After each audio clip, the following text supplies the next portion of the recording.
Yes. Also, when you said Catman, all I did was, he's the Catman. That's Hello. Do you want to play a game? What's your favorite scary movie? Be afraid. Be very You're gonna need a bigger boat. Here's Johnny. The power of Christ compels you! The power of Christ compels you! Whatever you do, don't fall asleep. Welcome to Talking Horror with Jamie and Nikisha. Hi, I'm Jamie. And I'm Nikisha, and this is Talking Horror with Jamie and Nikisha, where we share our love for all things scary and talk horror through the lens of human behavior. I have to find my lenses. That's what I'm doing right now. You can watch them on the YouTube. Unprepared. I am unprepared. I'm so sorry. And we have a guest too. I'm embarrassed. Who has lenses? Yeah, the guest does have lenses. The guest is ready. I am not. They're fake. I just knew to bring them. No, I'm kidding. That's even better. Well, while I find my lenses, I want to say welcome. Hello, everyone. And today we are talking about the 2011 slasher film, You're Next. Where's Felix? I stuck a blender in his head and killed him. Oh. Okay. I can't believe you were in on this. Come on, babe.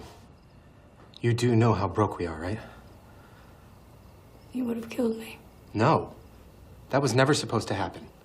Even if you hadn't meant to kill me, you must have known I could have died. No.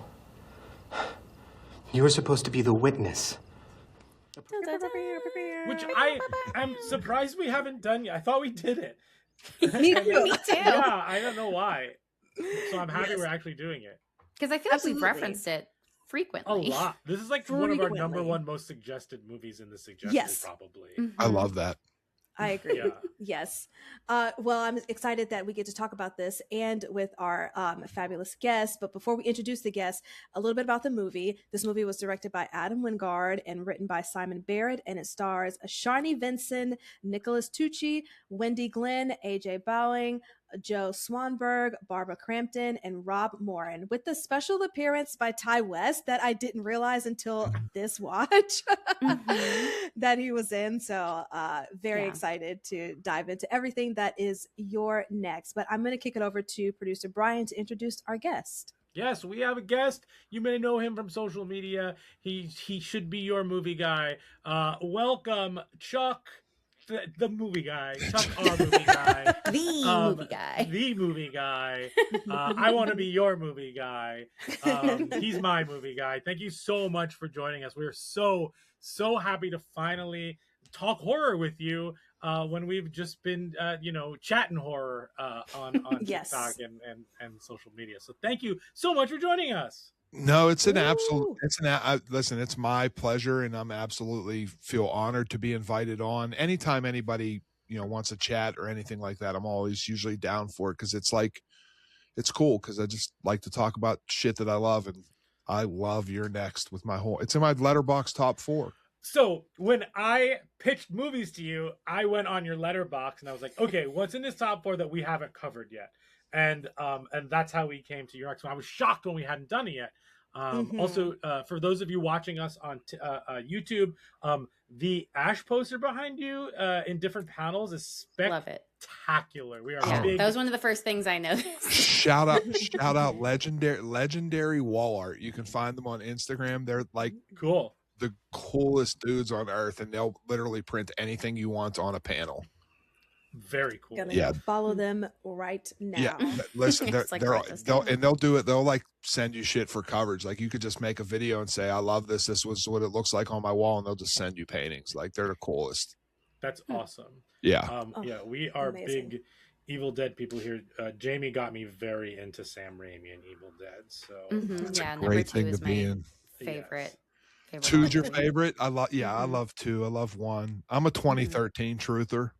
I mean, it's 2013. I like it too. It's really good. Yeah. I know people get really mad about it, but like, it's an excellent movie. It is. Yeah. Any movie that has a perfect allegory, like the the fact that they don't believe her because they think she's going through it, Through withdrawal. like Through withdrawals, yeah. is just like those little things that the screenwriters come up with is just like beyond brilliant to me. We watched something recently where it was genius. I can't. Oh, there's something in Hell House LLC that I think is genius, where they don't ever fucking tell you why everybody stays, because nothing that they could write or say will actually justify everyone staying. So if they keep it a secret, it could be anything, and you let like they're just like little brilliant pieces in horror movies that like keep me locked in.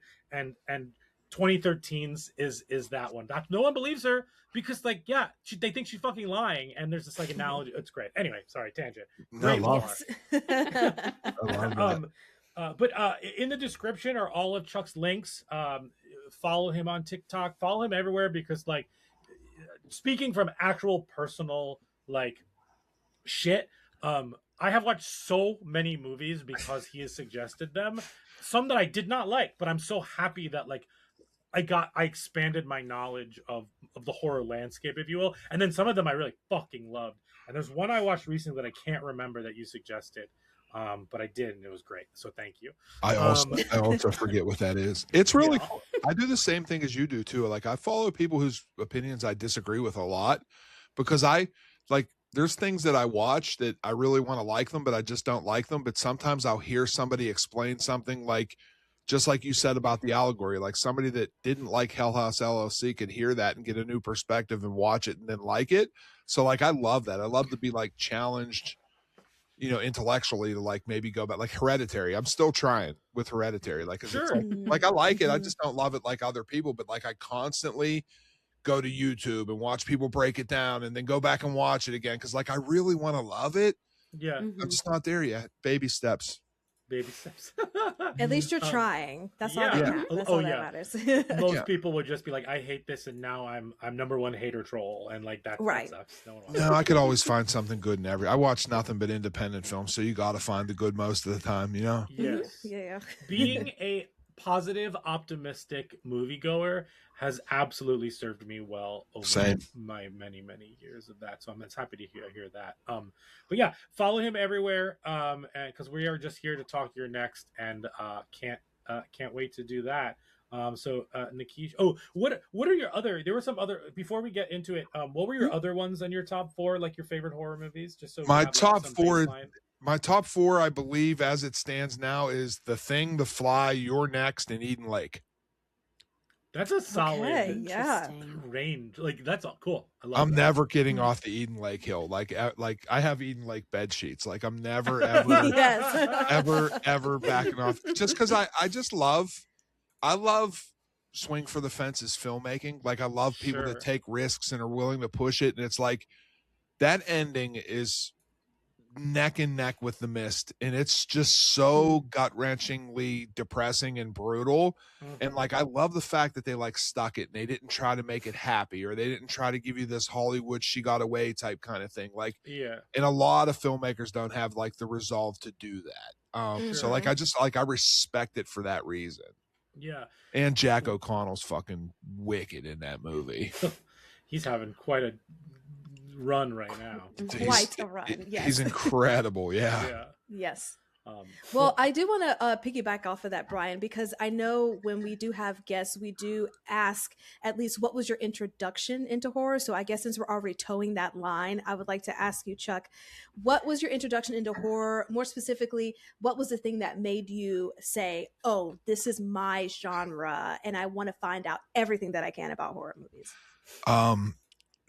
I love this story, but it's kind of twisted. So here goes. Go for it. Poltergeist and Halloween 2 specifically are why I love horror movies.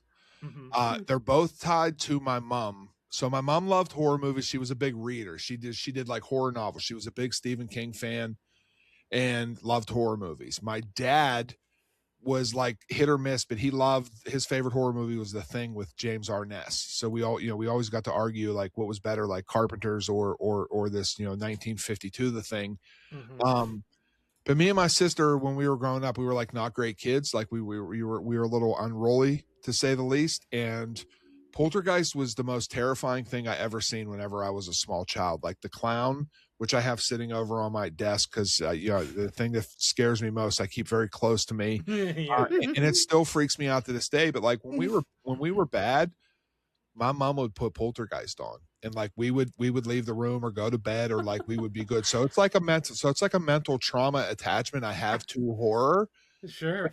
But as I Wow. matured in life, I understood that being somebody that has gone through great trauma in my life of a lot of things, that horror and seeing things displayed on screen is a remedy for your own personal trauma to actually see it, which is another reason why I love Your Next. But when I got a little bit older and I realized like how scared I was, and like really was able to process what Poltergeist was, and like what like those hospital scenes were in Halloween 2.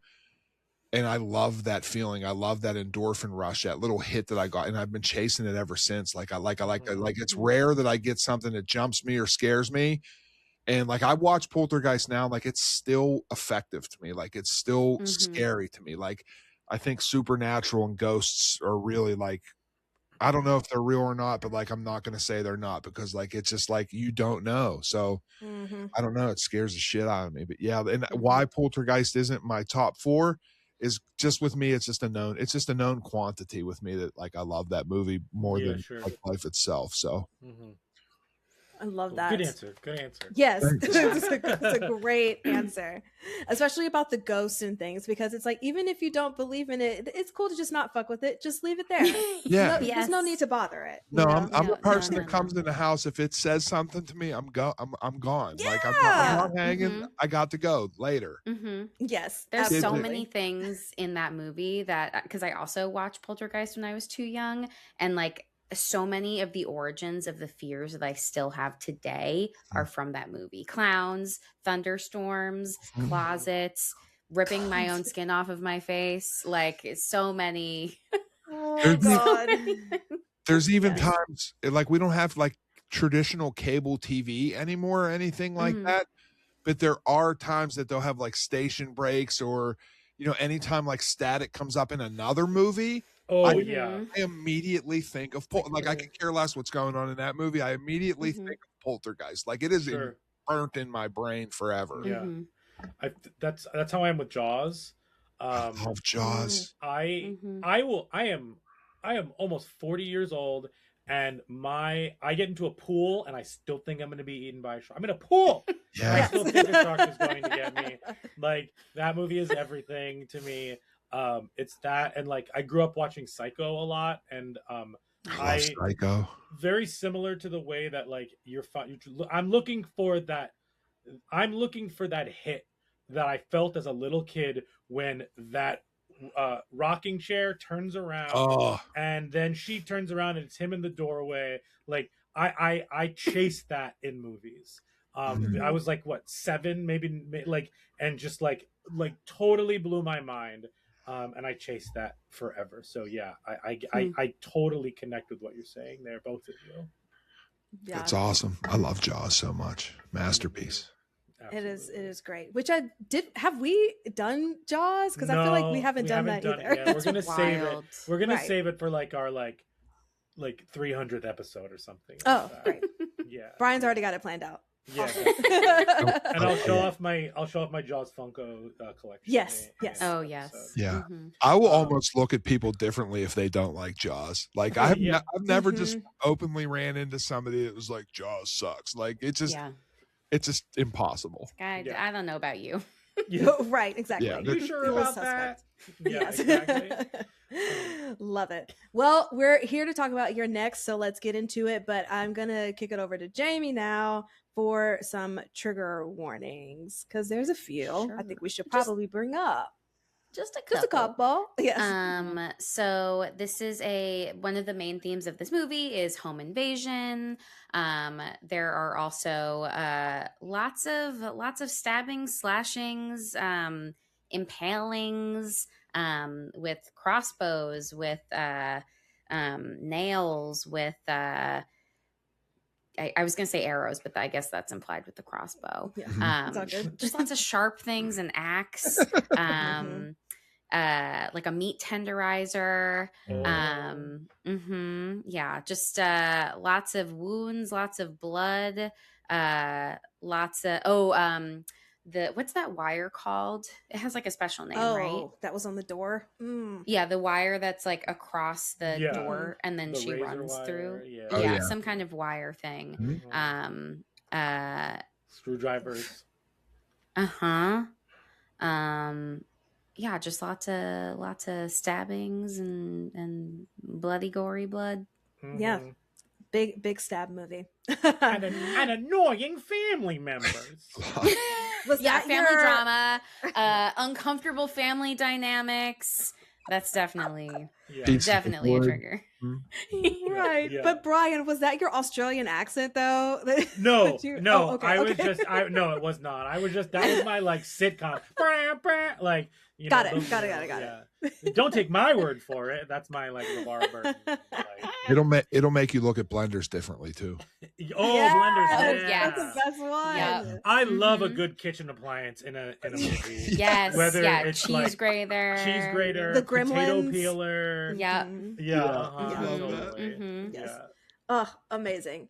All right. Well, producer Brian, give us some words and then we'll get into your next, please. Sure. Hi, YouTube. Thanks for watching us. Hello, people on Spotify and Apple Podcasts. Thanks so much for listening to us. If you've never heard us before, thanks for being here. If you're coming back, whoa, that's pretty cool. If you don't like us up until this point, like, don't fucking review us. Just like move on.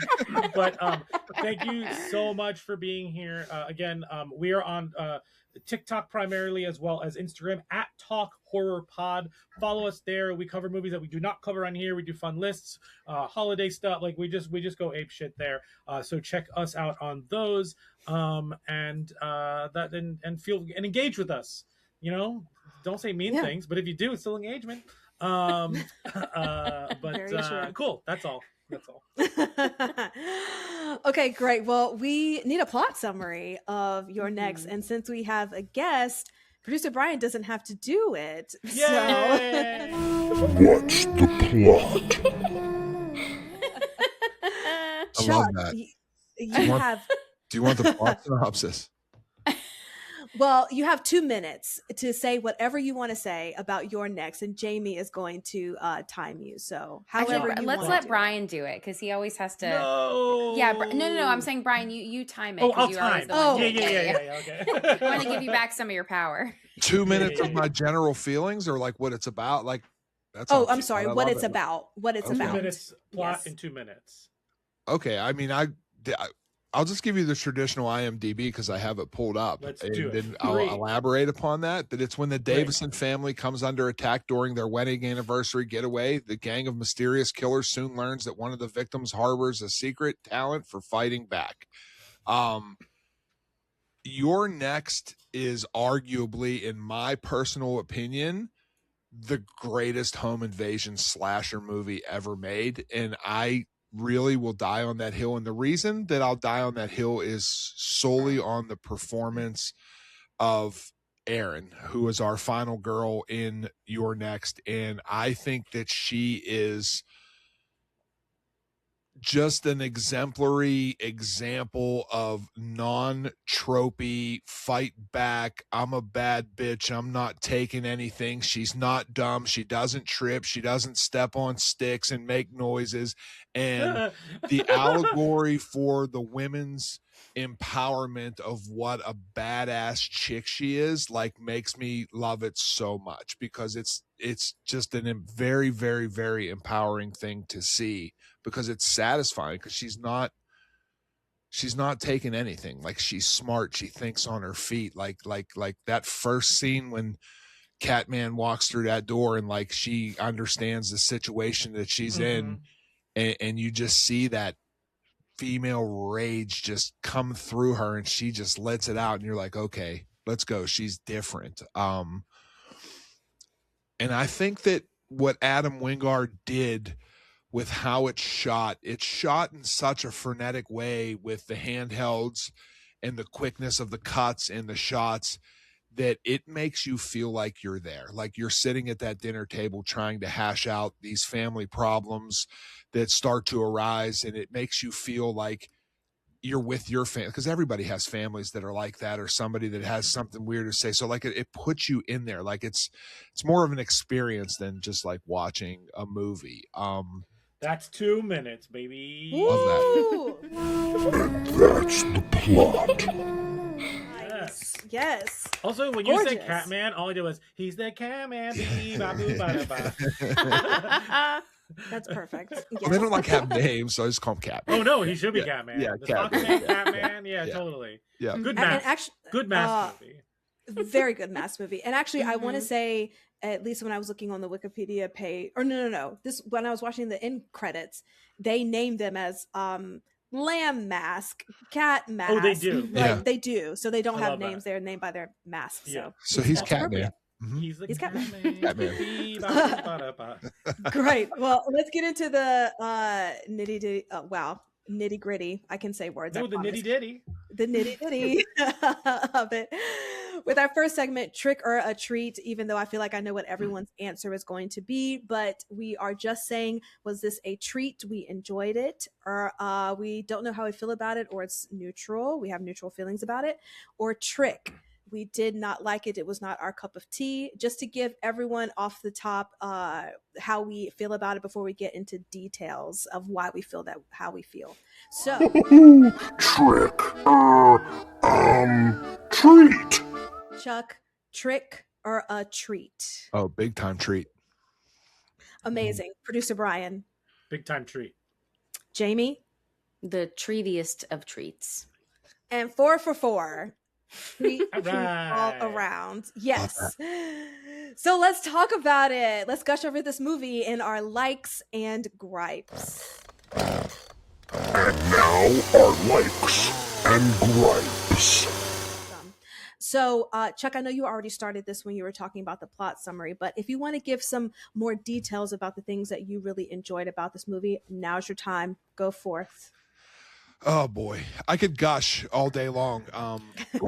So just like a little bit of background, like of things that I like. I'm Yeah. I'm on the very extreme side of horror. So I watch a lot of, risque, disturbing cinema. I love French extremity movies, and I like that. That's like this stuff that like really works for me, because I think that traditional jump scares and things like that don't do it, but like things that can really happen in life are terrifying. So like home invasions, like one of my favorite subgenres of film, because sitting in any room that you're in on any given day, some cat masked dude could just break into your house for no reason. That's why The Strangers one works so well, because they didn't need a reason, and that's terrifying. Yeah. And Your Next does that on a level that is just so elevated above other home invasion type kind of movies, because of the family dynamic. Because you don't know where they're coming from. They never, that whenever they answer it, it's like a perfect twist, because then you're like, oh shit, I can't, like it really, like gets you, because you don't never expect it. I didn't the first time I watched it. I didn't know, I didn't see it coming. And then you're like, oh damn. And then, you just root harder, because it's like, what does she do now? So being in that, really, tough situation of these people come in and you're stuck here, and what am I going to do? And then you start figuring out that like people that you talk to, you can't trust them, and you don't really know, and what am I going to do? Like that whole cat and mouse thing of, it's a basic setup. You're in a house, people break in, you got to survive, but it's just so much more to that. Like you were saying about Hell House and all these little underlying things, and whenever you twist in that family dynamic, especially like, the way like Larry Fezerton, you're in for a ride, Barbara Crampton, they had a great supporting cast that made everything, like it just felt like they were real to me. Yeah, I totally agree with that. And I think that like something about this movie that really works is how simple it is.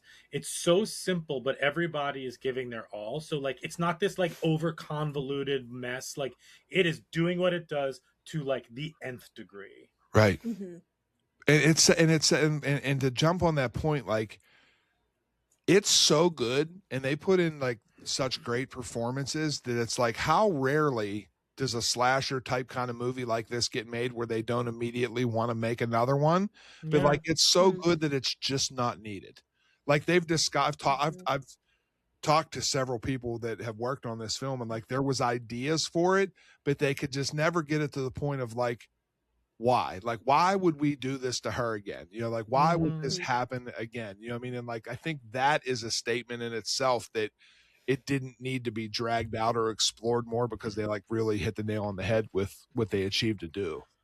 One day I'd love to see a horror movie sequel that isn't a horror movie, not like Megan, but like a horror movie sequel that is like literally, and maybe there is one and I haven't seen it, and maybe Maxine's a little bit like that, but like where like the same shit doesn't happen to them. It's really just about like their PTSD from the event, and like that would be an interesting horror sequel to me. Like the first one's with the event that happened, and the second one is not, it doesn't happen again, they don't seek something out. It's just about like how they could move forward in the world having gone through that shit. Like we're getting Ready or Not 2, and like we all joke at the when we love Ready or Not, but when we joke it's like yeah, it's satisfying, but in the fucking end you're just like they're not gonna fucking believe her. Like she's covered in blood, this whole family not gonna like what's the, well, you joke before they announced the sequel, like what's the sequel going to be about, like her trial? And then we saw the trailer for the next one. I was like, oh, okay, I'm fucking in. Like, let's go. Yeah, 100%. 100%. Like, I just don't believe a world in which like she just like dates someone else and like the same shit happens, or you know, like I totally.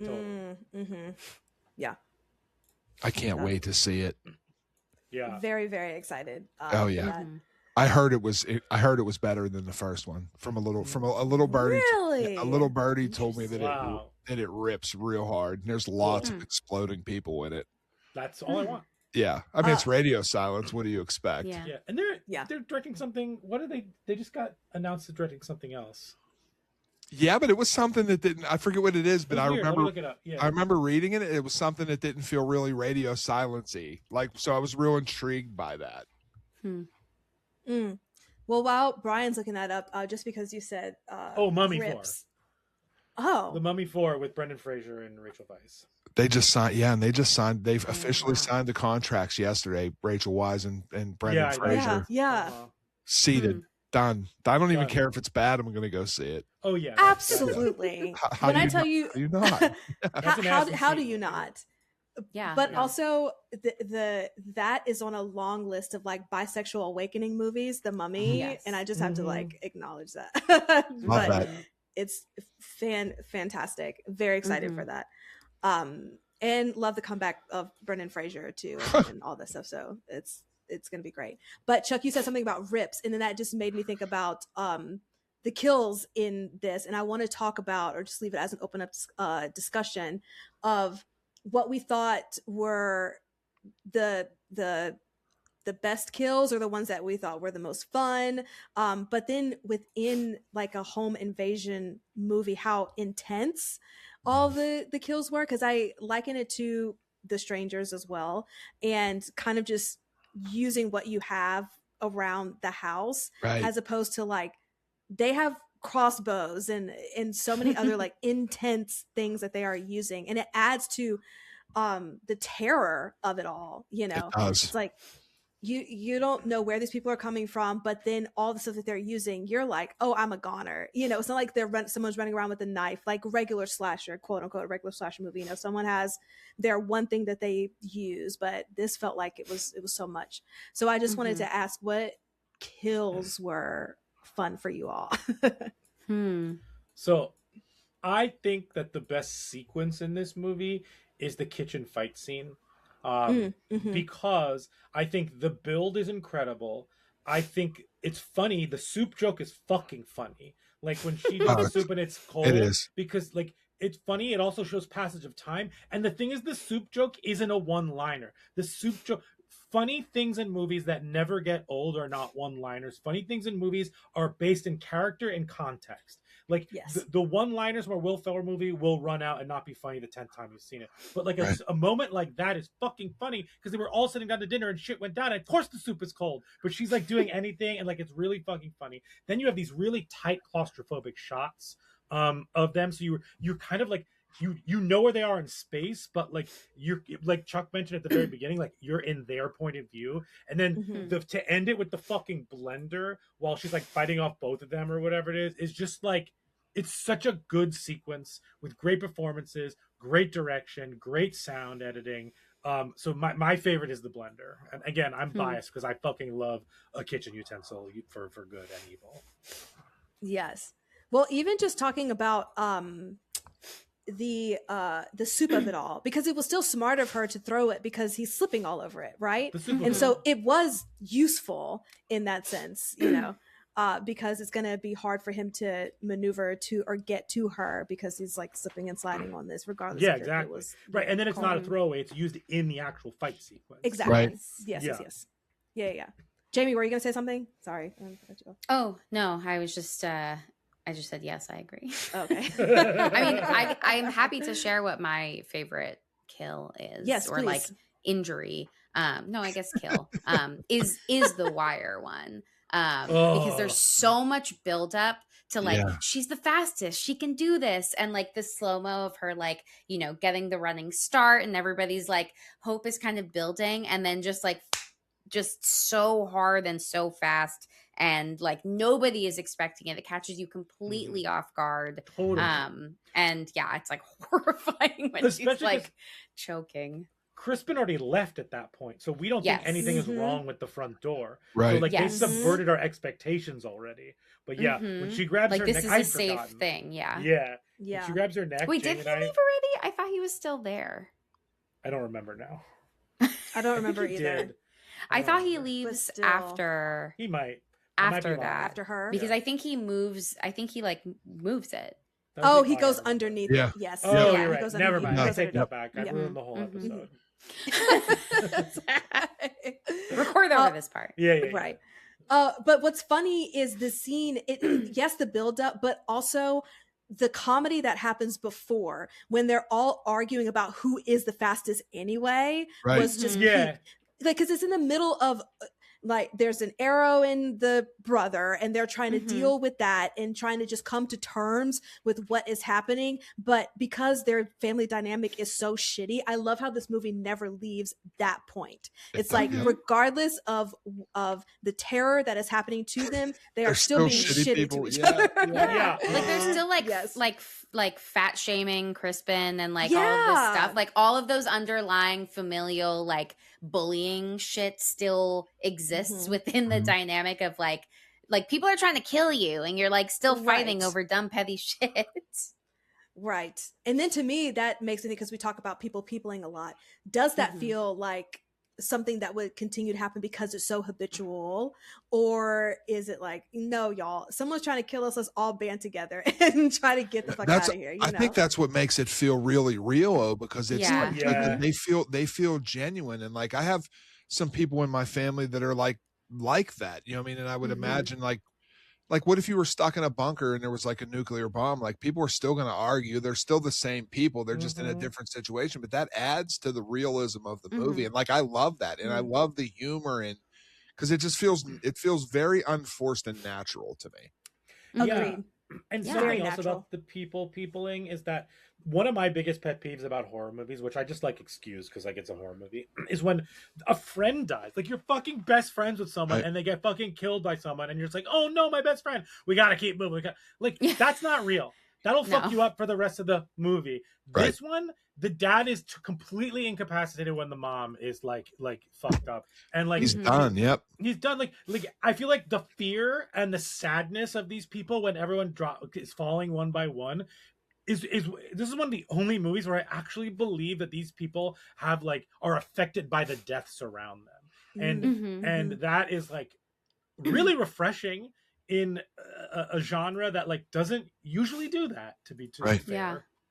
No, that's that's another reason it appealed to me so much, because it's so like it's not cookie cutter, paint by numbers, tropey slasher type kind of movie. Like it's so fresh and original and lived in, and that's why I love The Wire, and I love the screwdrivers, especially because it was specifically six different screwdrivers for whatever reason. I don't know, but like He couldn't just stab him with one. He had to be 6 specific different Right. screwdrivers, which is, you know, like that even adds some humor to it. But and this is just how my mind works. But like that first kill, which I will consistently talk about, I in my head visually equate it to Predator, and just hear me out. So he doesn't know what to do or what he's up against or anything like that in Predator, but like whenever he gets covered with the mud and he like gets this angle and figures that like he can fight back against this monster, and that's when he like goes all in to do it. Like that's what I see happening to her. Like she's scared to death. She runs. It's nothing but fear. She wants to get away. But like somewhere in that, there's a transition and something snaps inside of her where she taps into this thing that she didn't even know that she like really had like that, all like that. Like we know she knows how to do things, but not like that. You know what I mean? Like to defend yourself and to be able, like that dude's a big ass dude. You know what I mean? Like that's the formidable foe. And like she mopped him with that piece of wood. And it's just like, wow. Like you just knew right then and there, like you're in for a ride of something complete. It's just, this is just different. I knew right then and there that this was different. Yeah. And we talk a lot about fight or flight too. And I think this was a really cool, just to your point, Chuck, about the turning on of, all right, it's time to fight. Especially because everyone else around was kind of in like a frozen state. And so it was also like activating, oh, no one else is gonna step up and do this. All right, I got it. Right. You know what I mean? And she just like reverts back, which is also very interesting too, because you also mentioned it's not like she's been in a position to have to do this. Like I think it mentioned she left the survival compound when she was like 15. So this is years removed from thinking about that kind of life and thinking to having to be so on guard a lot. Yeah, she had like expert Girl Scout training. Like she wasn't in the Marines or anything like that. Exactly. You know? Exactly. Yes. Yeah. So that's even cooler that she just absolutely. like clicks in and says, all right, I know what to do, or I can do something, and I'm gonna go down with the fight. You know, I also trying to protect it. And I also love the fact that she didn't need a male savior. And it usually goes to a man that's going to, like, at least whether they fail or not, it's usually like a guy that will step up in movies and say, you know, I got this, or I could figure this out, or I could, you know, I could make this weapon, or I could do this and that. And she was just like, fuck that. She didn't even give that any ounce of thought or whatever. Like she just immediately took charge, took over, and was like, I am my only hope to get out of this situation. I can't rely on any of these people, none of these men, any of this. Like I just need to do what the fuck I got to do. And excels at it. And like I love that, because most movies don't it's a shame, but most movies don't do that. They fall right into the trope of, you know, the woman falls or she's helpless or this, or even Sidney Prescott. Like I love Scream 1, but Sidney Prescott wouldn't have survived if it wouldn't have been for Gail Weathers. Like and it's cool that it was a woman and it was Gail Weathers, but like she couldn't survive without help. Like she needed help to get out of that.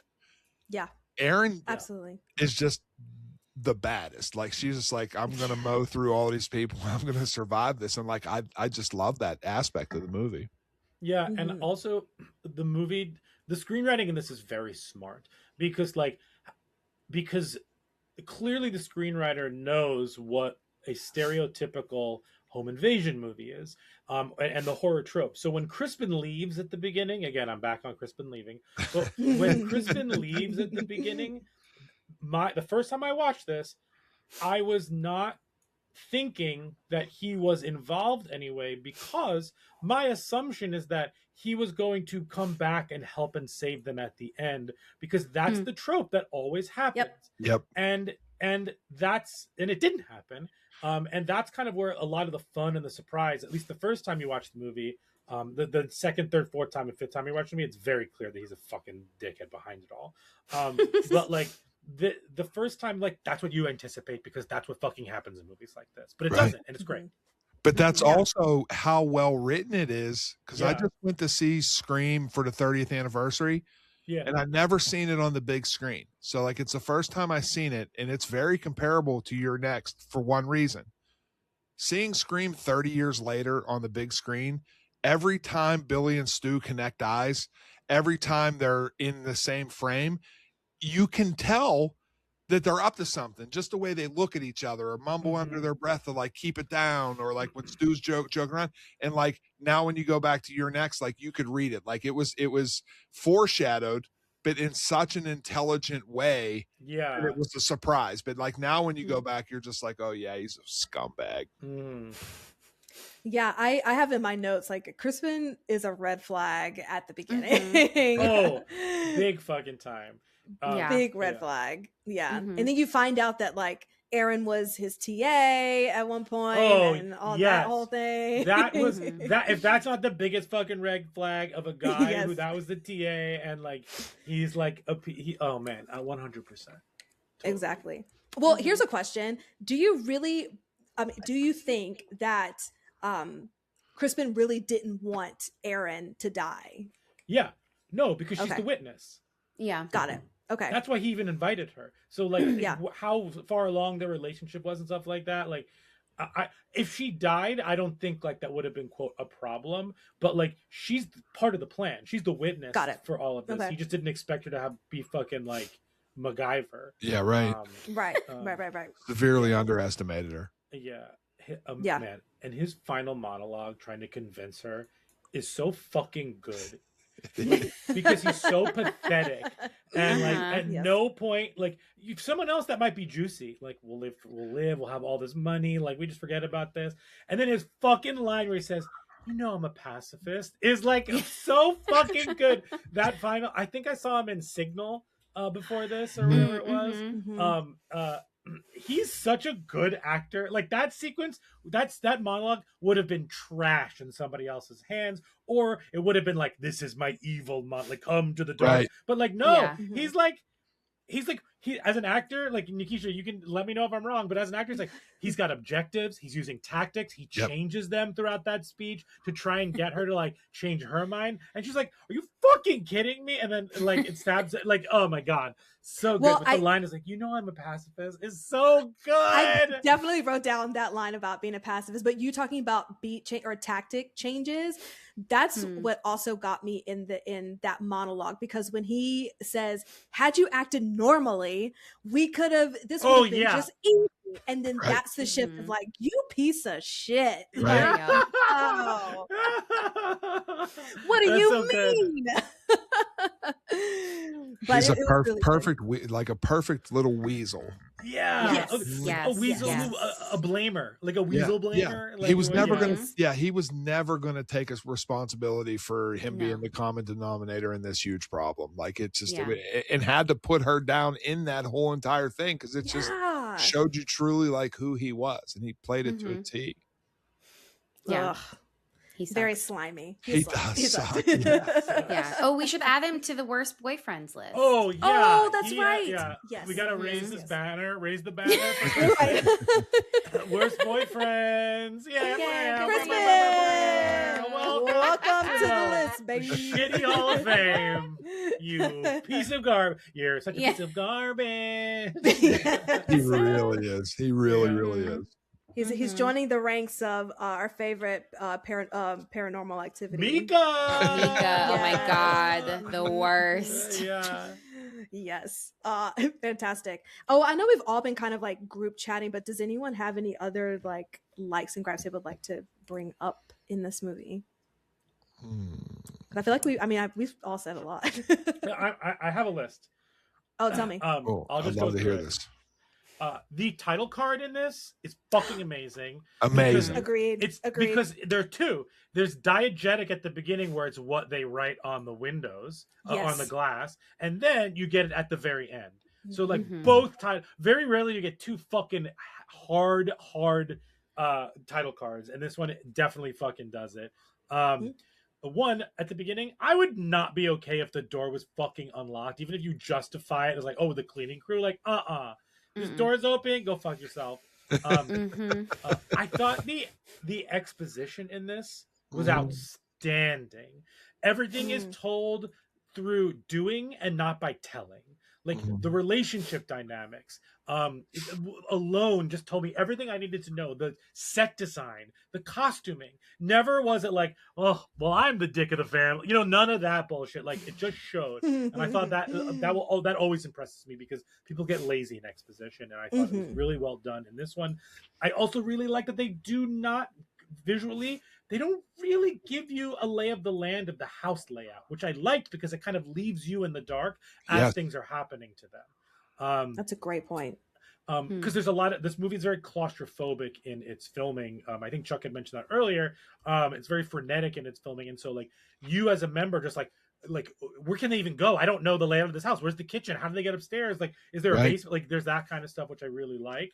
I loved the Jamie said this, and I wanted to bring it up. The parents looked a little bit too young to have like those old kids. I don't know. Maybe just the actor and actress look fantastic for their ages. They did look great for their age. They look wonderful for their age. Yes, I agree. Love the digital camera in the movie. We need more. Throwback. We need more pimple picking and pimple popping in movies. That's body horror. That's body horror for me. I hate watching that. It is body horror. Yeah. Oh. Yeah. We just I wrote the line incestuous horror creatives. I don't remember what that means. Cool. Oh, the sequence where the dad is like, get into commercial filmmaking. Like he only sees money, not art. Which again goes into the exposition of like all of this, which I thought was fucking great. Because they said he was a government contractor. Was that right? I don't remember. I believe so. Yeah. I don't remember. The TA stuff, we talked about that. Okay.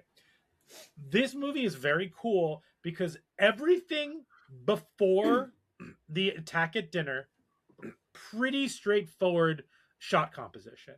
Pretty straightforward everything. The fucking second the arrow comes through and hits Ty West in the face, there's a frenetic energy, and the rest of the movie is like an assault of the senses, and it goes through in the dining room, and just that change in camera is all the difference. Like, because you're safe, it's a family thing, what are we going to do? And then all of a sudden you're under attack, and you feel it too. Chuck mentioned that at the very beginning. It's like having a heart attack. Yeah. Like everything's good, and then it just hits you, and then you got to figure out how you're going to survive. The brother with the arrow still being competitive was fucking hilarious. I'm the fastest, but I have an arrow in my back. Fucking brilliant. Because he also was like, it's not like the arrow's in my legs. I can still run. What are you talking about? The masks are spectacular. The music editing between the neighbor's house and outside is so good. Makes me so uncomfortable that like they can't like hear or see what's happening. That was so good. Music editing between the two houses. The table flip, fantastic. Oh yeah. That was fuck great. me next to your dead mom. This movie just doesn't stop. Like this movie doesn't stop. Like just when that's you think, probably my favorite line in this whole movie. It's just like you don't know how to have fun. It's like what? I love Z. Z is like unhinged, and I like the energy that she's bringing to this movie is excellent. I love it. Agree. The nails on the floor is one of my favorite things because he fucking thinks he sees them and just doesn't look any further. Like that is so something I would do. Like I would be like fucking saw them, and like it's very Home Alone coded. It's like a combination of Marv going through the window and stepping on the ornaments and him actually stepping on the nail in the basement. Love that. That's so funny. And I just think the ending is great. I love that the cop dies because she can get away with it. The cop's the only one who witnessed her like actually doing something awful. Yep. So like now that he can't like call it in or whatnot, like she can get away. She can explain exactly what fucking happened. Yeah, exactly. It was Erin her reward. It was her reward for survival. Yeah, absolutely. Erin's great. This whole movie is great. I'm trying to think if I have any. I did not have any gripes this time watching it. I just had fun. Like, I think I had some gripes the first time I watched it, like it was slow in the middle or this, but honestly, the more home invasion movies I've watched, the better this one gets. Like, That's a this one fair gets statement. this gets better over time because you compare it to all the other garbage ones out there, or the ones that are just half-assing and not trying that hard. Yep. Honestly, we reviewed Strangers on this. The original Strangers movies doesn't hold up the way that this one holds up. The original Strangers movies, like like. Is that a hot take? No, I mean, it is maybe a hot take. I'm not saying it's bad. It is. Yeah. I'm not saying it's bad, but it doesn't hold up as much as this one does because they don't people. He doesn't people. They don't people in that. But the strangers are the best part of that. The two of them and their relationship and what happens there like doesn't hold up the way that like this one fucking does. And I think the strength of this one is how great it is, especially when you get more home invasions under your belt. Right. I agree. I actually think I agree with you to a certain extent, because like the strangers, you know, you get shotgun on the friend. That's like a surprise, and you know, him standing behind her, you know, or she's in the kitchen. That's a surprise. But like when you watch it again, there's nothing else moving the dynamic of the film other than Liv Tyler and this guy behind her. But like with Your Next, every single time you watch it, there's an extra little piece of dialogue or like a voice inflection from one of the family members. And like, it just has that relatable feeling of it's happening again. Like when you watch it, like, cause it's like, it's fun. It's a fucked up movie, but it's fun. And no one proposes to another person at another person's wedding in this movie. Yeah.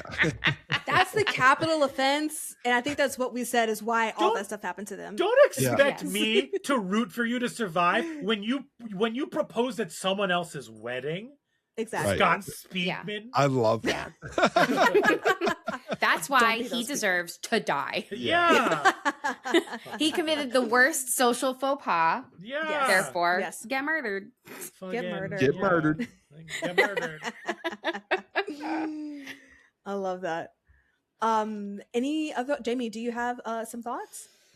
I mean, I feel like everything is being said. Erin is just so like vibrant, and it very much is like her instincts are just so spot on.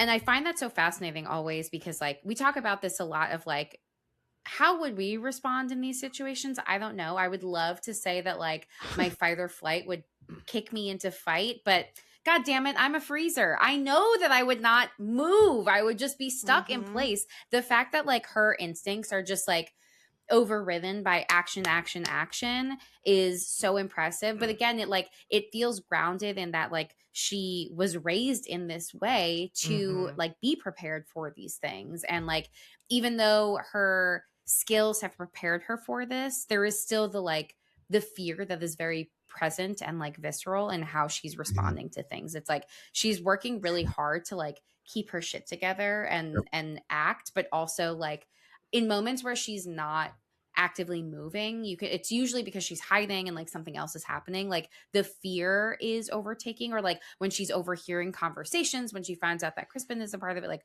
all of those things, it's like that's when she almost allows all of those emotions to sit in, and like you see it on her face, as opposed to like the go where it's like when you're in crisis mode and you don't necessarily have the time to like process what's happening to you. Right. And I feel like that is a very like realistic, like picking the times where she's, you know, making moves versus like kind of paralyzed by the information that she's like hearing, or like needing to kind of like, you know, calm down so that she's not heard by, you know, I forget which mask is pursuing her, where she's like hiding behind the door, behind the curtain or whatever.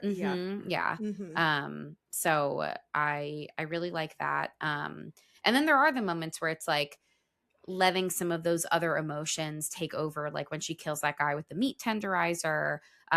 It's like, oh, she's like letting loose kind of thing. It's not just, I mean, I also imagine there's some survivalists in there too, of like, you want to make sure that they're really dead. Yeah.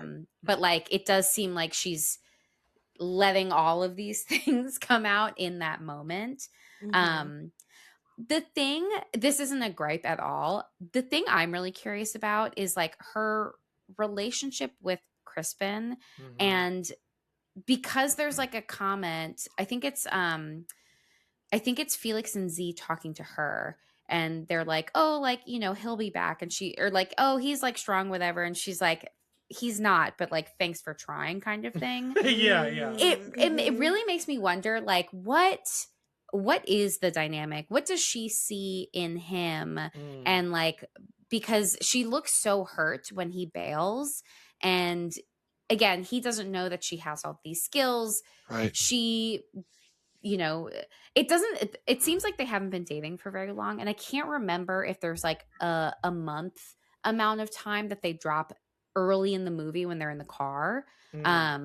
Because it's like, this is the first time she's meeting his family, so like there's a lot of things that they don't yet know about each other, but Right. I'm just like, what does she see in this like smarmy little douchebag? So that's very interesting, because now I'm rethinking the I'm a pacifist line, because like, if this was her background and she grew up on a compound of survivalists, she was looking for somebody who like was Is the who was an opposite of English that? teacher. Yeah, like who's like who appreciated art and like was on the other side of things as a pacifist, doesn't think about those things, and like maybe he wasn't perfect. We know now he wasn't, but he was like, and also like I can't speak about like the power imbalance in terms of TA versus student, Right.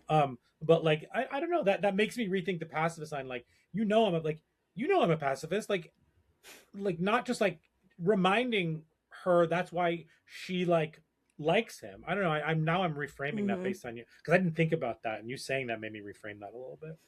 Yeah, I mean, who knows like what things were already kind of pre-established by that, but that's a good point of like, is she seeking out something so vastly different from what she experienced when she was younger, because like that's not the energy that she's trying to be a part of anymore, and is looking for like the complete opposite, and then unfortunately finds herself in this situation where she does have to put her skills to the test. And because it's like, obviously not only is it bad and that he's a piece of shit because like he orchestrated the murder of his entire family, but Right. like just the betrayal of like there's just that fundamental betrayal that's happening there. And to like think that this person is one thing, especially the opposite of what she's seeking, and then for him to be exactly the thing that like her Right. family prepared her to defend herself against, like that degree, like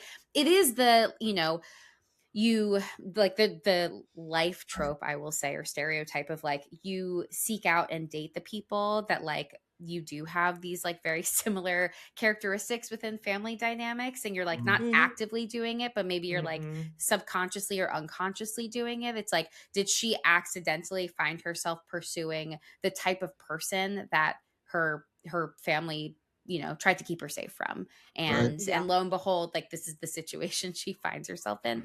Oh, that's really fucked up now that we're talking about this. Yeah. Yes.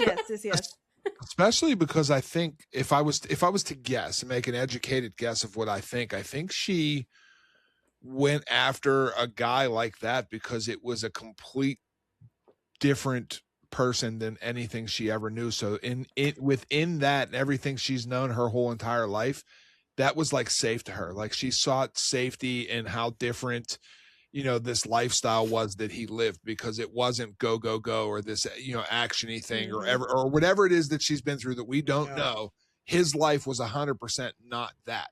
And I think that she found some safety in that. And like, I don't have to do what my parents told me or what I went through. Like this was her way of like rebelling against what she knew to be in this completely different situation. So I think it was like a form of safety, which in turn turns that opening scene again and her going back to her primal knowledge of everything she knows against everything that's happening now, if that makes sense.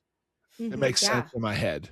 Yeah. But yeah, I think that's another dynamic that like makes this movie feel more real. And again, we're all just like speculating right now, but it's like when there's enough stuff that's feels grounded, like we can fill in the blanks, and like these are the assumptions that we're making as the audience, but like it's coming from a place of like, no, yeah, this this all lands because it feels really real. Right.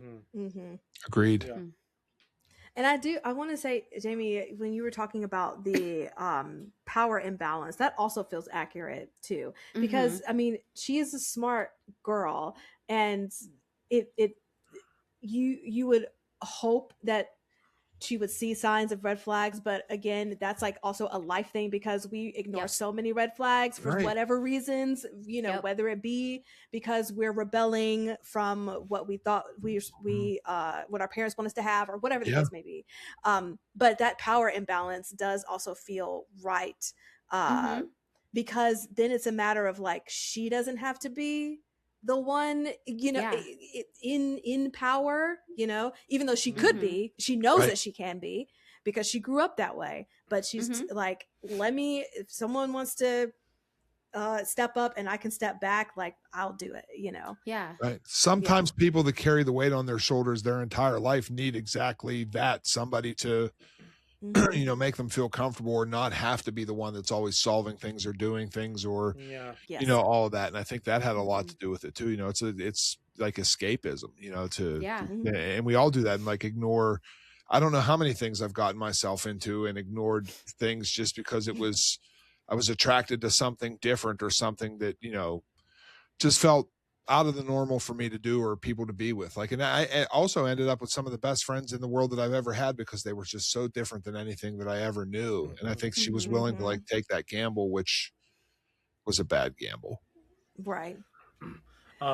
That's interesting. Also, Chuck, you said something earlier about like she doesn't step on leaves and like make noises. She's just like doing it. So a term that I've heard recently is called competency porn, which is like people like, you like to watch things where people do their jobs well, like The Pit is an example of a TV show that like it's not about, it's so fucking good. It was made in Pittsburgh, by the way. Oh yeah. It's Very so proud good. of that. But it's you watch it and it's not like doctors making mistakes. Like, you're watching competent people do their job, and it's very satisfying. Yes. And, you know, Law and Order is like that too, where like even like you're watching the like lawyers and this like do their jobs well. Like the there's other examples of that too. Usually procedurals are that. But the competency aspect of it, like, that's what I feel and why this is so satisfying, because Erin is competency porn. Like, watching her just like not make mistakes, go through it methodically and do everything, like, that's fun and exciting. Like, it's not the Sydney Prescott like running away, going upstairs by accident. Like, it's like they get through it, but like it's not through competency that they get through it. Like, right. Watching somebody just like fucking nail it while everyone around them is like a dooferson. Like, I guess doofy is the right word to use. But doofy. Yeah, damn it, doofy. I really think that they had a lot of intent in writing Erin's character to make her powerful to the point without like putting her, like, it's almost like a grape revenge movie without the grape. Like, you know, like, so this bad thing has to happen to this woman, and that's the only thing that can turn. We've seen so many of those. Like, this bad, horrible event has to happen in order for them to have rage, to like get revenge and to fight back. And then like, she just does it because she has like this internal thing, and then, you know, flips that switch of what she has to fight this situation. But then when she finds out about like the, you know, incident that would be the horrible thing in one of those movies, which is being deceived by this person that she supposedly trusts, and then not falling like victim to any of that and just staying the course of the path of her competency. Like, she's so well written. And like, if you look back to these same type of films, slasher films, like, how many of them can you say are competent in everything they do? I mean, I'm not a Laurie Strode guy, but like Halloween 1, I still feel she was very competent, you know, to the point of like, she did run and she was scared and she made a couple mistakes and everything. But like, when it came down to brass tacks, she was a survivor, and she put her dukes up and she was like, look, I'm going toe to toe with the Shape. But between like that and You're Next, or even further, it's always something dumb. You know what I mean? Like some dumb mistake, something that's not well thought out. Like, and this completely avoided that at all costs, and like that's just another reason why it just makes her. It doesn't make her disingenuous whatsoever. You know what I mean? Like she's a badass. Mm-hmm. She is. When she threw herself out that window, That's what I'm and saying. just kept going, amazing. Yep. It was.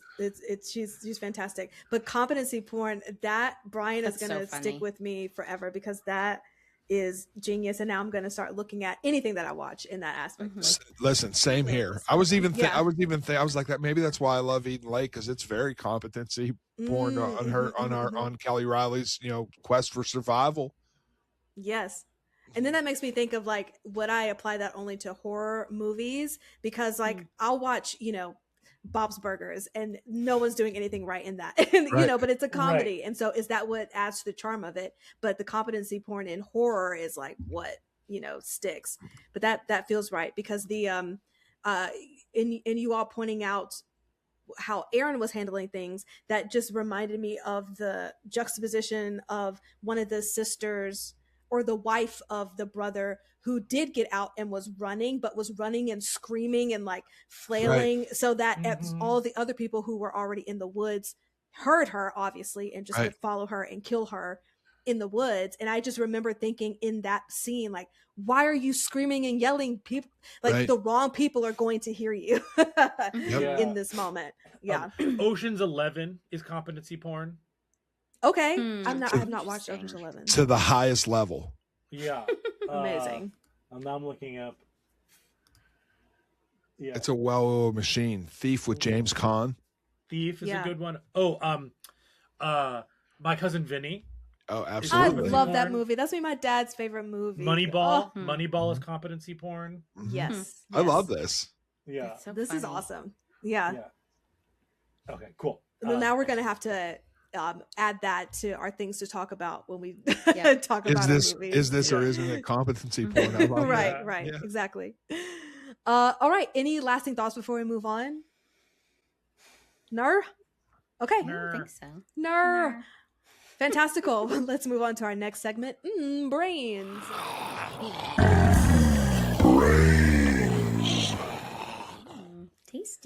Tasty. So I got a few questions. I know Chuck has a question, but I'll start off easy with you, Jamie. Do we feel like we can Billy or Stu Felix and Crispin? Movies don't create psychos. Movies make psychos more creative. It's a scream, baby. Billy or Stu?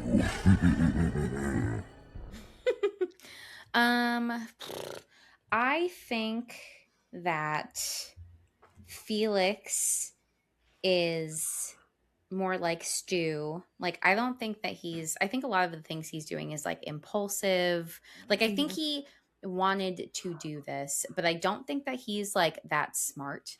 And it's hard to know, like, I mean, I think when you're watching him as an audience member, you're like, obviously he's behind this, right? Like, it's just so obvious that he is, not a great guy, and he's being very weird about like being helpful, blah, blah, blah. So maybe outside of like what we see in the movie, there is more like Billy, but like he's giving big Stu energy when he stabs his brother a whole bunch of times. Like, that's what I was gonna say. That is a murder of opportunity, because like they're just there alone. He's like, I gotta do this. I think that Crispin is definitely more of a Billy. Like, because he removes himself, because like, he doesn't need to be there to like see everything that goes down, because he planned it. So like he trusts that everything is going to go the way that they intended it to. So he seems way more manipulative and like insidious in that way. Remind me, which one's psycho? Which one's socio? Oh no. I thought Stu was socio and Billy was psycho. Yeah. Okay. Yeah. Okay. Oh, wait, that's interesting. Say that again. Jamie. So Billy is the psychopath and Stu is the sociopath.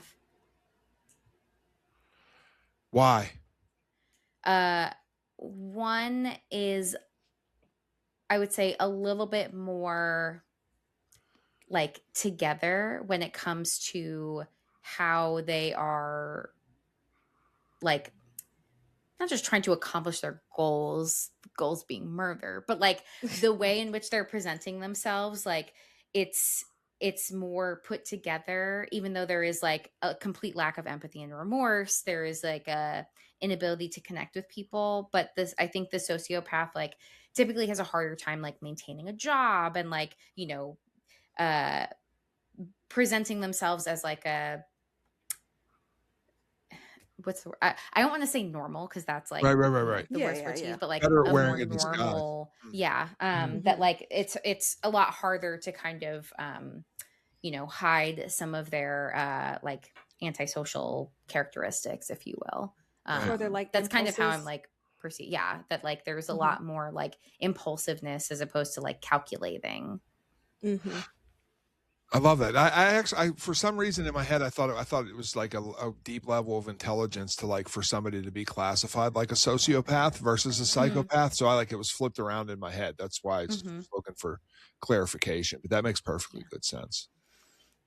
I was like, I haven't. Because Stu couldn't have did shit with it by himself. Never. He would have never. He wasn't getting nothing done. Nope. Yeah. The only reason I remember Stu Socio was just the S's of it all. When you first mentioned it, I'm like, how can I put this in my brain? Yeah. Psychopaths, calculated, charming, emotionally shallow. Sociopaths, erratic, impulsive, emotionally volatile. Yeah. Gorgeous.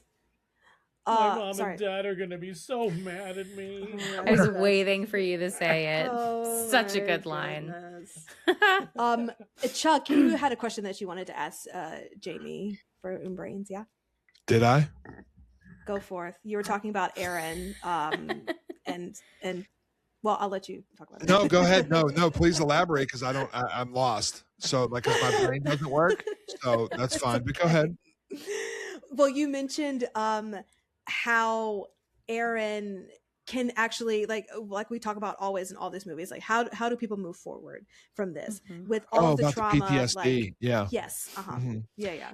No, I mean, I think it's something that you think about that person as they're going through she went through hell. Like complete total hell of just how am I going to survive this, to the ingenuity of surviving it, to the thinking on it, her feet, and then when that cop comes and then you have that end, it's like, what happens next? And like, that's another brilliant part of how the movie's written, is because we're left for the rest of our lives to always wonder, where did she end up? What happened? What did she tell the actual police if they ever showed up, which I'm sure they did? What was the story that she spun? And like, what does somebody that goes through that do next in life? Like, how do you date again? How do you hold a job? How do you do every single thing you do? Like, how do you make frozen orange juice in a blender again, ever for the rest of your life? Like, that's number one. That's the first question. That's what I'm saying. Like, every piece of wood you see looks like it has brains on it. Like, so like what can people heal? I mean, people heal from the greatest traumas in life, but like, I'm sure she could heal. But it's like, man, that's for any human being to go through anything like that. Like when I was growing up in my house, our house got robbed. Nobody was home, but somebody like broke in. They didn't even take like a lot of stuff, but like they messed stuff up and they messed the kitchen up. And I was young, but I can't remember, it was a long time before it, like, you could walk into that kitchen and feel like safe, or somebody wasn't coming there. So like, amplify that to this, your boyfriend and their family trying to, do all this horrible shit. And it's like, so it's just something I always think about, like, where's Erin now? I mean, if you go to her Instagram right now, she's doing great in life, but that's not really she's her. In therapy. Yeah, she's really built up her support system. Yeah. She's a survivalist influencer. Exactly. Yes. So I always she just was wonder a about consultant on Send Help. Yeah, right. That's right. Yes. Honestly, I was like, oh yeah, she like wrote a book about it. She's Yeah. I would love this. I would love to see her again. I would love to see her, not even just in like a sequel, like just something like of this magnitude. And she's like done. Like, she just is done with acting. Interesting. I've spoken to her. you know, because whenever, like, because I do a Your Next video maybe every 6 months, especially like when I do like Final Girls, because she is the number one. Well, the conversation always comes up if it comes down to it, like who would win? Would it be Erin? It would be Erin or Ripley. Like that's what I've narrowed it down to. Like they're the two that, you know, because Ripley's no joke. You know what I mean? And that's also competent. You know what I I mean? Competency porn. Or, Yeah. The essence of that's maybe where competency porn started at on that ship. Because she was a badass too, and then and you wonder. But she commented on one of my videos that I made about it. So like I messaged her, of course, and it's like, you know, I love your movie, whatever. And she like loves it and talks about it in like such a high light. And I'm just like, well, what are you going to do next? She's like, I just never got the bug to like do something again. You know what I mean? Like that, you know what I mean? She's been in other little things, but like you would think this would have propelled her career through the stratosphere to get other opportunities to do things. And it was just like not, you know, crazy interested, you know, which I think is interesting. Yeah. It also makes her kind of cooler. Yes. Definitely. Yeah. To be like, I'm just going to leave it. Like Erin's going to stay the number one. We're not going to do anything to like ruin that. Yeah. Yeah, I mean, she's been in a couple TV episodes, a couple B movies. I'm sure that's probably just to like, you know, pay the bills. You know what I mean? But like, you can't tell me she can't get like a real good role in something. You know, she was great. Yeah, she was. Also, how incredible that you just was like, oh, she responded. Let me just DM her and see what she does. No, Like, she that's answered. so cool. And she answered. Oh, that's why I love Instagram so much. The people that you could talk to, and that's just like, we just had Derek Mears on our podcast the other day for we're doing Friday the 13th, 2009 episode, the drop on Friday. And he was the coolest dude ever. Like we didn't even talk about the movie. We talked about philosophy, life. We talked about art, like all these things. And it's like, I think people that are just regular people just love the fact that you love their movie or the piece of art that they made. You know what I mean? Like, and they're just happy. They're like happy to talk about it, which is especially in the horror genre. Like you can't DM Tom Cruise or, you know, you can't talk to Beyonce tomorrow, but it's like people that are in horror movies, like they're attached to the people that made them famous and they love them for it, you know, which is really, really, really cool. Yeah, that's awesome. Which I think is what we're also, what I'm learning as we have now had the opportunity to talk to directors of horror movies and how we can just sit there and geek out about horror in general. You know, it doesn't have to be anything like super crazy, but that's fun. Yeah. They love their craft. Yeah. Yeah. Jamie, do you have thoughts about the PTSD of it all for Erin? I mean, man, like it's just so awful when something like that happens to you. And like, I mean, not to mention the home invasion, even if it's not her home, but just like being in a space that you think is safe and then it no longer being your safe place, that like really messes with you. I think any level of betrayal definitely adds to, you know, the challenge of being able to open yourself up again in the future. And like, how long does it take for her to feel comfortable with someone? You know, like what other things might she put in place in her life in an effort to like not let her guard down again, or not, you know, be in a situation that would put her in harm, or again, just like have her trust betrayed. So like, I imagine, you know, probably avoiding dating for quite a bit of time. You know, maybe, if there's like a Tinder for like, I'm not going to murder you or anyone near you, someone should get on that. I love that. I love that. I'm obsessed with that.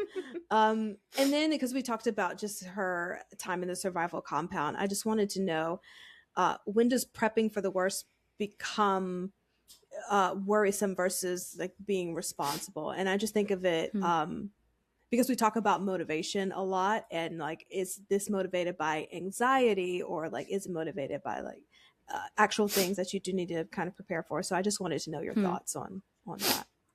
Yeah, I mean, I think that like, you know, we've talked a lot about that line of like, where does planning, like future planning, help versus hurt? I think a lot of it has to do with like how much is it preoccupying you and how much distress are those thoughts causing? Because like, you know, if you have a test coming up, you want to be prepared for it. You're going to take time to study for it and like Right. get familiar with the material so that you are walking into it with like as much confidence as you can. But you know, and maybe there's a lot of stress around it. Like if you're thinking about it all the time, you know, that might be a lot more overwhelming than like, okay, like I have my plan. I'm going to study for like 2 hours tonight, 2 hours tomorrow. And then like the test is on Friday or whatever. But like if it's taking over all of your thoughts, if you're not able to like stay in the present, if you're constantly thinking like, what if this happens? What if that happens? I have to prepare for this. I have to make sure that I have that. Like that's when it starts to be disruptive to like your everyday life. Yeah. If it's like impacting your ability to like focus on work, or like maybe you stop working because you're like, I have to prepare for all of these things and like Right. this is so important. Maybe you start like isolating yourself from other people, maybe people who aren't taking it as seriously, or maybe people who just like feel dismissive, or maybe just people are getting in the way of you being able to like, you know, put more time into this in a way that's like just fully all consuming. I would say that that is probably where it's like moving the needle into the like this probably isn't healthy anymore. Right. But yeah, I think like being really mindful of like, does doing this like and does any of it actually relieve any of the stress about like something potentially happening? Like in theory, like to be prepared is to feel ready for something. Being ready for something means you feel like confident and comfortable in that space, that you're not going to be caught off guard. But I think Mm-hmm. the like kind of extreme end of the spectrum is like, do you ever feel comfortable when you're like planning for these worst case scenarios, or are you just living in the constant anxiety and constant threat that something could happen at any given moment? Like that thought in and of itself is anxiety inducing, right? Like anytime we Yeah. think about a what if that's scary, you're going to be stressed out because you're intentionally thinking about something that Right. is scary and stressful. And then we also do it because we think that it's going to like reduce any amount of stress or anxiety if the bad thing that we're thinking about happens. But the reality is, if something bad happens, we're going to react accordingly because it's bad. If something Yes. scary happens, we're going to be scared. If something bad happens, we're going to feel bad. Like that's part of being human. And so if anything, if the worst case scenarios that we're planning for happen, now we've just felt that anxiety and stress over and over again, right? We felt it when we were prepping, and now we feel it when it happens. So like we're not really preventing any stress from happening. We're just stressed all the time. You're just adding stress, unnecessary Mhm. stress. Yeah. Right. To the Mhm. situation. Yeah. That's great. And then my last question is just about hiding things in relationships. So we see that Erin was hiding her whole survival compound from Crispin. Crispin obviously was hiding the fact that he was trying to murder his entire family. So do you believe that you can maybe hide some things and still have a healthy relationship? More on the side of like Erin hiding the fact that she lived in a survival compound because maybe that was something that she just didn't feel the need to share. Or do you feel like honest or healthy relationships should be completely open? Do you think she was really hiding it though? Like, I mean, because we That's Oh, don't, fair. because we don't kind of Yeah. know how long they were in. You know, what I mean, like that That's was going to true. be my they're kind of opening. immediate response. Yeah, they're like opening up to Yeah. each other because he didn't just come out and say, "Hey, I'm a fucking scumbag." You know, what I mean? Like They never do that at the beginning. Yeah. never. Mhm. It's that dynamic that, like, you know, the first 6 months with anybody's the greatest thing in the whole entire world, and you're floating on a sure. cloud, and then you move in, and it's like the toilet seat's always up, or there's socks on the floor, or these habits that people have and things like that. So, like, I don't necessarily know if she was like hiding it as if they just didn't get to that point in their relationship yet. But I Yeah. think That's that fair. I'm a cards on the table kind of guy. I always have been. And it's just like, if you're going to start any kind of reciprocal relationship with another human being, honesty is always the best policy. Because why waste everybody's time? You know, I mean, just dump it on the table. If they accept you for who you are, they do. If they don't, then you just got to keep it moving. Yeah. That's always Yeah. served me very well in life, because everybody that I know that has hid something or lied or kept it for a little while, or I've done that years ago, and it's just like it always comes back. It's It coming. always comes to light. Yeah, It's for coming. sure. Yeah, it's coming. Yeah. Yeah. But no, I feel the same way where it's like we don't really know how long they've been dating. The impression that I get watching this movie is they've been dating for a few months, but like those kind of deeper things haven't yet come to the surface. So it's not that she was like intentionally being like, I'm never going to reveal this. It's more of like they haven't built up their relationship to that point of like talking about that, especially if it's something that is traumatic for her, right? Like, you know, when you are meeting people for the first time, dating or platonic, you know, you're not coming in and being like, hi, nice to meet you. Here's a PowerPoint presentation of every trauma that I've ever experienced. Right. And like, now you know everything about me. You can be like transparent and straightforward without, you know, necessarily, lore dumping all of the most intense experiences you've ever had, right? Like you want people to like learn about you, like in terms of your personality, your identity, your character, and you can express that without necessarily having to give every piece of background on you, because inevitably, like you said, like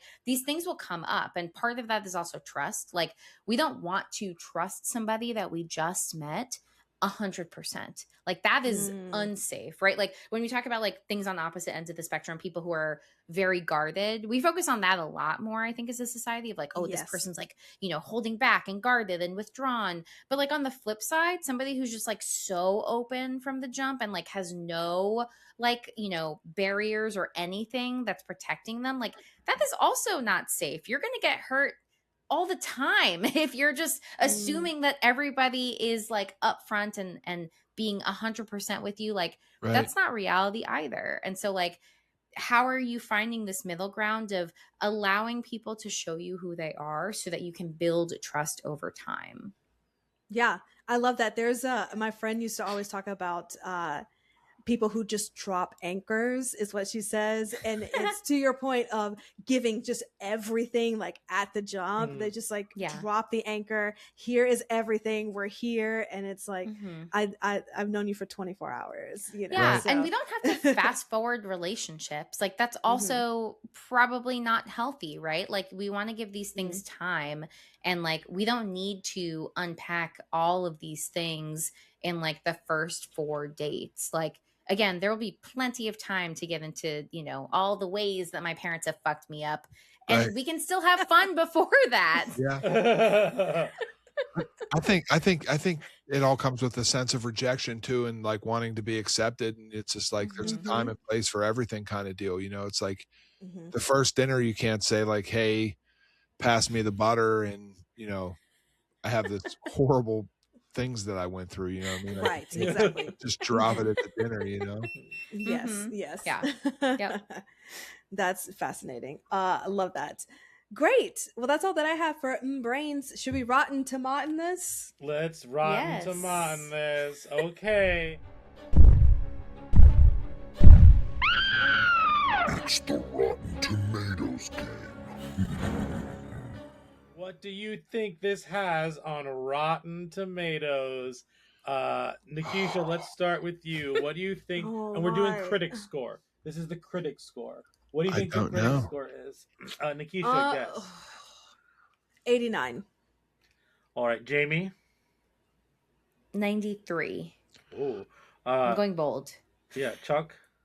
My answer to this does not reflect how I feel about this film. Right. I'm going to say it has a 76. 79. Oh, nice. And it has a lower score for the audience, 60%. Really? It has a 6.6 on IMDb. There's a lot of haters to this movie for some reason, and I will never, ever understand it. Oh, I'm curious why. It makes me want to read some of the, not the best reviews, but like some other reviews to gauge like why people wouldn't like this as much. It's so fun. And the critics' consensus says, probably the AI critics' consensus says, your next energetic and effective mix of brutal gore and pitch black humor will please horror buffs and beyond. Interesting. Give it a That's a score. terrible AI. These AI summaries are awful. Yes. Awful. All right.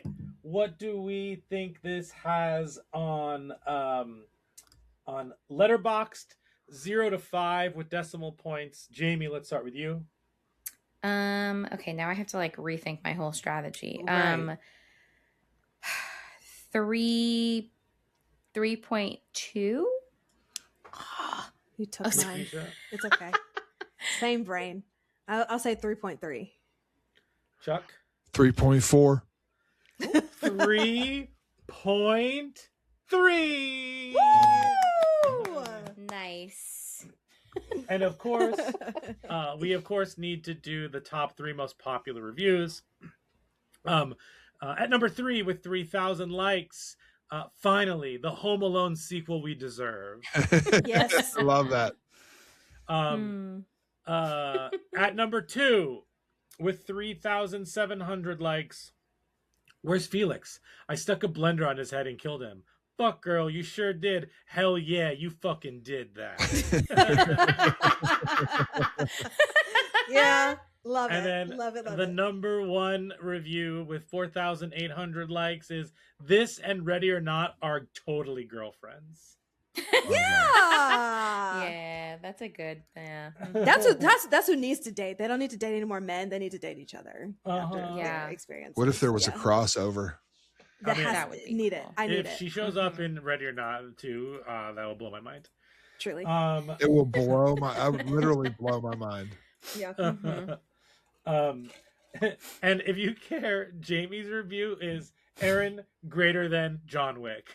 Love that. I love that. That needs all the likes. Yes. All right. Should we do our 4 S's?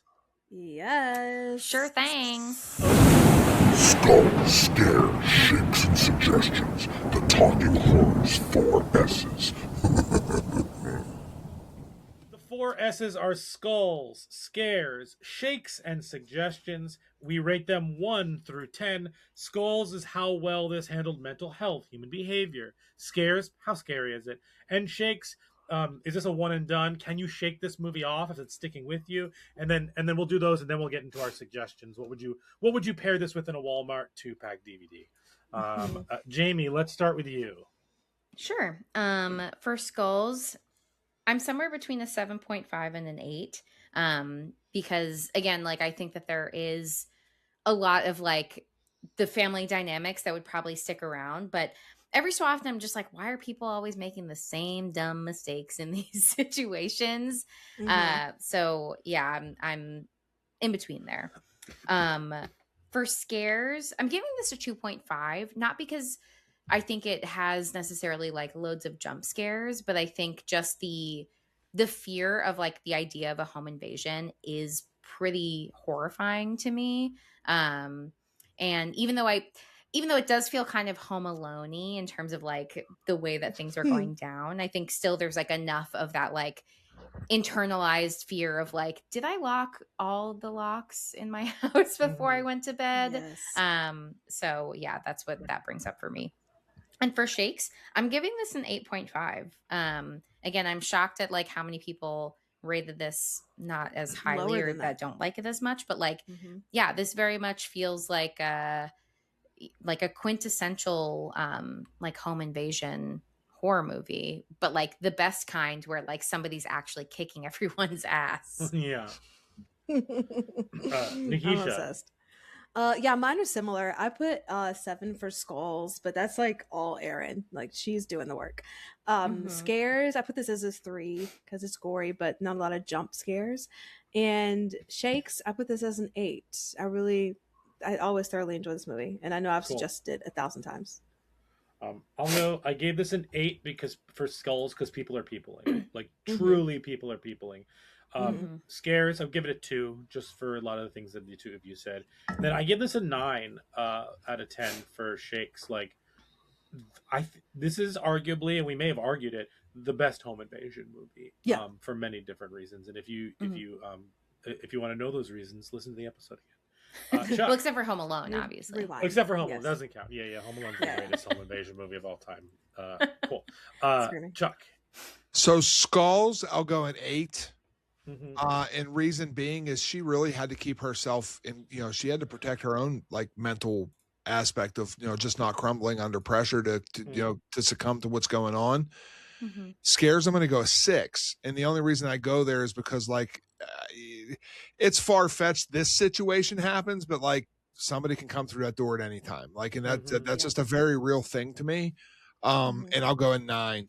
It's I mean, that's a 5 out of 5 on Letterboxd for me. So I'll 9 it or not, because I just I can watch it every day. Like, I just absolutely am in love with it. Amazing. I love that. So now, suggestions. What if people like this? What would you suggest for them? What kind of a similar? Any way you want to think about it. Jamie, you go first? Sure. It was already mentioned, but I think Ready or Not is like truly the perfect like double feature for this. Nikisha. Plus, it has a great song. Yes, it does. And I can't believe it's back.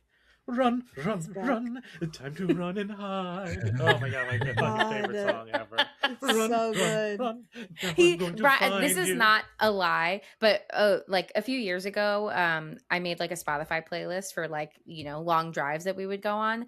And Brian put that fucking song on the playlist and it came up randomly. And I was like, what the fuck? And he was singing along while driving the car. Everybody get yours. Run. Oh my god, it's fucking great. That's the best part. I love that. I fucking love that movie. We saw it at the Alamo Drafthouse in Brooklyn, and fucking my god, it was so fucking good. I love it, Alamo Drafthouse. It's the best. Alamo's the best. Nikisha. Yeah, I had Ready or Not, and then we mentioned this one too. The OG Strangers movie. Sure. Yeah. I love that. I'm not going to say anything I referenced prior in the episode, so I'm going to go. And Ready or Not's picked. I'm going to go Mike Flanagan's Hush. Yeah. Would be a good accompaniment for it, or I would go Don't Breathe. Sure. Yes. Yeah. I think would go well with it. Great suggestions. Yeah. I always forget about Hush, and I don't know why, but I love that movie. Hush is so good. I just always forget about it in the grand scheme of things. It's so good. It is so good. Just the way that we'll do Hush at some point. I'll also add to this list The Collector. Ooh, I love that. Yeah. Just an outside the box home invasion movie. If you like Saw and Home Invasion, boy, do I have a film for you. It's very smart too. Yeah. Yeah. Really smart. And people in that one. I fucking love that movie. In addition to that, watch Session 9, because that's the movie that Chuck suggested. That was the one we talked to. It's been on my watch list forever, and then Chuck did a video, and I was like, okay, fuck, I'm just gonna like bump it up. Let's watch it, and I loved it. Right. Session 9 is fantastic. So good. Yeah. Cool. Amazing. It's an either. Listen, I want to say it on record while you're recording. Yeah. This is legitimately, like, I've done a bunch of, not tons of podcasts, but the way that you do this in your format is literally the coolest thing. I'm not like, and I apologize because like I'm not a preparer. I'm a fly by the seat of your pants, like just kind of go with it kind of guy. So it's like I don't read. I'm just like, I just want to talk about movies. So like, and I do that, but like the mental health aspect, the dynamic between the three of you bouncing off of each other with the way that it's set up, like this was an absolutely pleasurable experience. Just, I don't even think I contributed anything. Like I just was happy to sit here and like listen to what you guys had to say, because it just, no, but it works so well. Cause I've done ones before that's like wooden, or, like you guys got, it just flows, and it's like boom, boom, boom, boom, boom, boom, boom. And it just goes really quick. It's kind of like your next, it just fucking moves, and like, just really appreciative. And I had a really, really, really great time just being here. I really appreciate it. Thank you very much. That is. Thank you so much. And it's been a joy having you here. Of course, you're welcome back anytime you want to talk about whatever movie. Like, we would love to have you, but thank you so much. Yes. And we'll see you at South by Southwest and Overlook. Absolutely. Can't wait. Very excited for both of those. Can't wait. Great. Well, that wraps up our episode of You're Next. You can follow us on the socials, Instagram and TikTok at Talk Horror Pod. And producer Brian, tell us where they can hear us. Yeah, you can hear us wherever you get your podcasts. So if you're a YouTube person, we're there. If you're a Spotify person, we're there. We're on all platforms for podcasting. And then, of course, Apple Podcasts. Rate and review us there. 5 stars, please. Only 5 stars. Only 5 stars. Only 5 stars. And thank you. Thank you. And if you're listening to this when it airs, you can listen back. We did some fun Black History Month movies. And then moving forward, we got a lot of good stuff coming out. And there's another Friday the 13th. If you're listening to this when it came out, we just did Friday the 13th Part 4, the final chapter. And then this month we'll be doing Friday the 13th Part 5, A New Beginning. We're watching through all those as we hit every single Friday the 13th. So check us out. Love that. Also, if anybody came here from seeing this on my social accounts, listen, like, follow, share, rate, 5 stars, support this podcast. It's an absolute must. Thank you very much. Thank you so much. Thank you. Thanks. Wait, how should we end it, Brian? How do you want to? Well, you know I'm a pacifist, so. That's perfect. Thank you, guys. Bye. Thank you. Bye. Bye. Thanks, Chuck.